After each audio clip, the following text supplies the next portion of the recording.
Continuing our coverage of the annual meetings in Arizona, and a guy that I have seen everywhere in the couple of days that we have been here, getting deals done, making business happen, and in demand now that one of his biggest clients has decided to walk away from the game. He is longtime NFL agent Drew Rosenhaus. Drew, welcome back. How are you? Good to be here, guys. Doing well, hustling. You're right. You know, for me, I'm here trying to chase down the teams.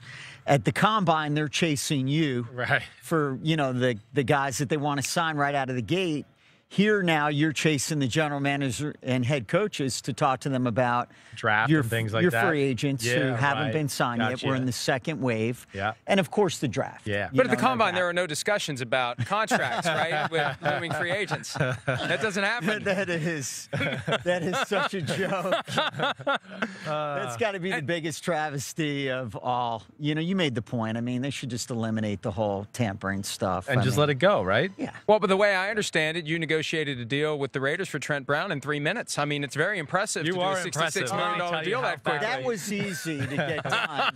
That didn't take long, given the amount, you know, when he became the highest paid offensive lineman, that was kind of hard to turn down. So that one happened pretty fast. Right. I mean, does a relationship grow from there with just the Raiders specifically when you go into a big, you know, week of talk about Antonio Brown and then yeah, it does. Definitely. Right. Spent a lot of time with. Well, I've known Coach Gruden for years. Right. You know, Warren Sapp's one of our retired clients. So Coach Gruden's been working with our guys for decades.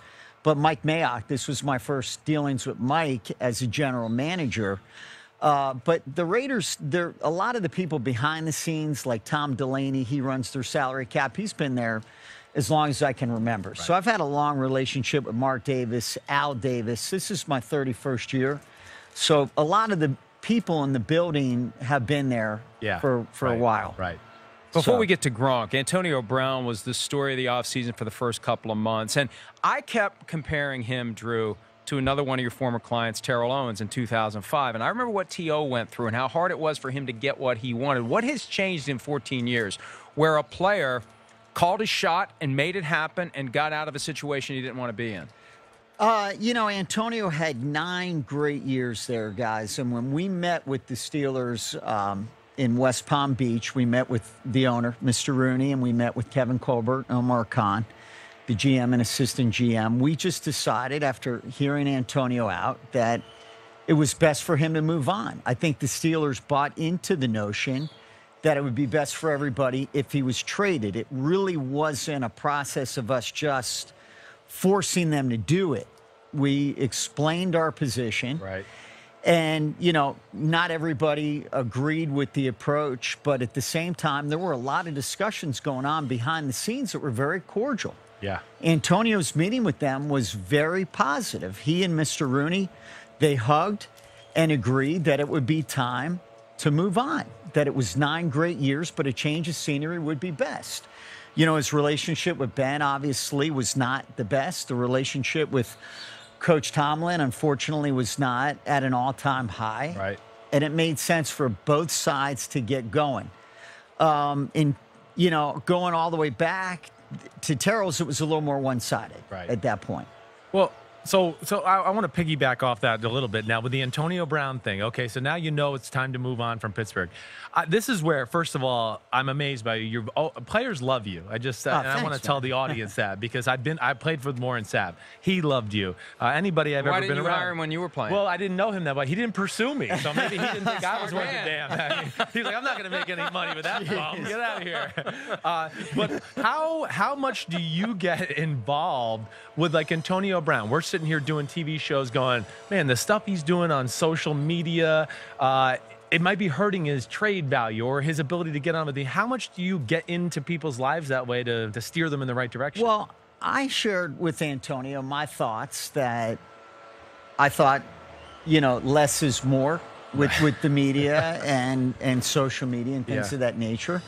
But I always supported him. You know, I will give him my recommendation, and he's his own man. I'm his agent, but, you know, he makes his own decisions, and he'll certainly consider my counsel.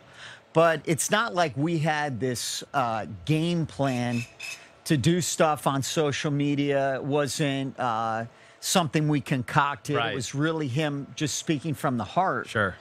a lot of this was very emotional for him. He wanted to play in that last game very badly. He wasn't able to do that. The team decided not to. He was hurt by some of the comments that came out within the organization about his conduct that week and whether he gave up on the team, et cetera. Right. So a lot of this was pure emotion from him. So it wasn't a scheme as much as he was reacting to a new set of circumstances. Right. And but you just let him sit back and do his thing, even though you've made a recommendation on how you think he should handle it. You know, again, you support your clients as much as you can. You try and guide them, but it all worked out in the end. You know, I mean, he's very happy. Hopefully the Steelers are happy to move on and put that behind them. They got a couple draft picks. They've drafted really well in the past. You know, I've heard Kevin Colbert make, you know, a statement when people talk about, wow, a third and a fifth. Yeah, right. I want to ask you that next. You know, but he made the comment recently, hey, that fifth could turn out to be the next Antonio Brown. Antonio was drafted in the sixth. You never know. They've done a great job with the draft. Do you now call him Mr. Big Chest? I never called him that. I've always called him AB, but, you know, we've had a great relationship. I spent a lot of time with him because he lives in South Florida. So we're neighbors, and we got together quite a bit and kind of talked through this. It wasn't easy. It was very painful for him because he loved his time at Pittsburgh, and it was a painful divorce for both sides. This wasn't something that we went into the last game and said, you're never going to play for the Steelers again. This just happened. This wasn't a long time coming. This was something that really blew up at the end of the season and led to the parting of ways. Hi, I'm Mike Tirico, and thanks for watching. Make sure to hit subscribe for the latest news and highlights from NBC Sports.